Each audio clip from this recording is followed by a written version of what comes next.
ඊළඟට පොඩි ක්‍රියාපදයක් අනුසාරයෙන් තව වචන ගොඩක් හැදෙන හැටි කියලා දෙන්නම්. ඔයාලට ඉතාලි භාෂාවේ හම්බෙලා ඇති සමහර වචන තියෙනවා ඒ වචනේ කිව්වහම ඒ වචනේට සමාන සවුන්ඩ්ස් තියෙන වචන ගොඩක් තියෙනවා. මම අද උදාහරණයක් ගත්තේ tagliare කියන ක්‍රියාපදය. tagliare කියලා කියන්නේ කපනවා. to cut කියන එක. tagliare. එතකොට අපි මුලින්ම taglio කියලා ගත්තාම ඒකෙන් අදහස් වෙන්නේ කැපුම. taglio. ඒ වගේම තව සුප්‍රසිද්ධ වචනයක් තියෙනවා taglia කියලා. taglia කියන්නේ measurement එක. ඔයාගේ size එක. ඔයා සපත්තු කඩේකට ගියාම සපත්තු කඩේ ඉන්න sales representative අහන්න පුළුවන් ඔයාගෙන් "che taglia porti?" ඔයාගේ size එක මොකද්ද? "che taglia porti?" ඔයාගේ size එක මොකද්ද කියලා අහන්න පුළුවන්. හැබැයි ඒ අහන්නේ සපත්තුවේ හරි ඔයා ගන්න ආපු ඇඳුමේ size එක. වෙන මොකුත් කියන්න එපා. ඊළඟට ගෙදර කුස්සියක නැතුවම බැරි එකක් තමයි tagliere. tagliere කියන්නේ cutting board එක. ඒ වගේම රෙස්ටුරන්ට් වල tagliere කියලා කියනවා. ඇපටයිසර්ස් ගන්නකොට අපි සාමාන්‍යයෙන් කෝල්ඩ් කට්ස් චීසස් වර්ග දාලා ගන්න ප්ලැටර් එකකට tagliere කියලා කියන ඉතාලි භාෂාවේ. ඊට අමතරව වාහන පදින කට්ටිය විශේෂයෙන් දන්නවා වාහනේ සර්විස් චෙක් එකට කියනවා tagliando. tagliando එක කියන්නේ වාහනේ සර්විස් චෙක් එක.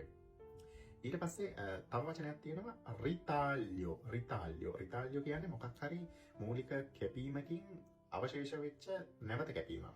ඒ කියන්නේ මාළු කෑලි වගේ උදාහරණයක් විදිහට ritagli di salmone කියලා කිව්වොත් සල්මෝනි කියන මාළු වගේ ෆිලට් එක අයින් කරාට පස්සේ ඊටු කෑලි පොඩිවට කපලනවා. ඒ වගේ උඩ ritaglio කියලා කියන්න පුළුවන්. ඊට පස්සේ තව එකක් කියන්න පුළුවන් විශේෂයෙන්ම මස් කන්න කැමති කට්ටිය දන්නවා ස්ලයිස් කරපු බීෆ් වලට කියනවා tagliata. tagliata කියන්නේ කපපු ස්ලයිස් කරපු බීෆ් එකට.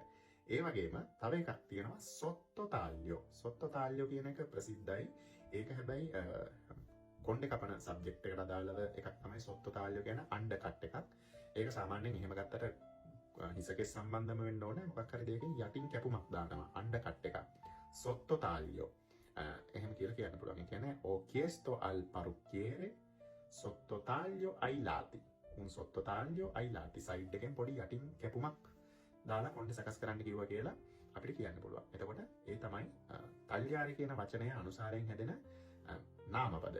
තව මතක තියාගන්න ඕනේ වීඩියෝ එක දික් වෙන හින්දා මම කියන්නේ ඊට අමතරව නාම විශේෂණ ඒ වගේම ප්‍රසිද්ධ වාක්‍ය ඛණ්ඩ මේ වචනත් එක්ක තියෙනවා.